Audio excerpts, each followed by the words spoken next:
IPL 2026లో భాగంగా నిన్న SRH versus RCB మధ్య మ్యాచ్ జరిగింది. అయితే ఈ మ్యాచ్లో తొలుత బ్యాటింగ్ చేసిన ఎస్ఆర్హెచ్ జట్టు నిర్ణీత 20 ఓవర్లలో 4 వికెట్లు కోల్పోయి 255 భారీ స్కోరు నమోదు చేసింది. అనంతరం లక్ష్య ఛేదనలో బ్యాటింగ్ చేసిన ఆర్సీబీ జట్టు నిర్ణీత 20 ఓవర్లలో 4 వికెట్లు నష్టపోయి 200 పరుగులు చేసింది. దీంతో 55 పరుగుల తేడాతో ఓటమి చెందింది ఆర్సీబీ జట్టు. అయితే అనంతరం ఎస్ఆర్హెచ్ ఆటగాళ్లపై కీలక వ్యాఖ్యలు చేసిన సౌతాఫ్రికా స్టార్ ప్లేయర్, అలాగే ఆర్సీబీ మాజీ ప్లేయర్ ఏబీ డివిలియర్స్. నిన్న జరిగిన మ్యాచ్లో సన్రైజర్స్ హైదరాబాద్ ఆటగాళ్లు చాలా అద్భుతంగా ఆడారని అన్నాడు. ముఖ్యంగా బ్యాటింగ్ అయితే చాలా అద్భుతమని అన్నాడు.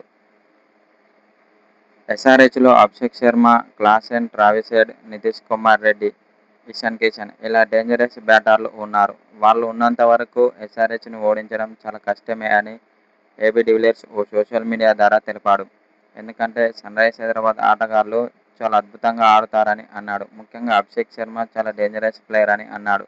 అతడు గనుక ఫామ్లోకి వస్తే మాత్రం ఇక ఎస్ఆర్హెచ్కు తిరుగుండదని ఏబీ డివిలియర్స్ చెప్పుకొచ్చాడు.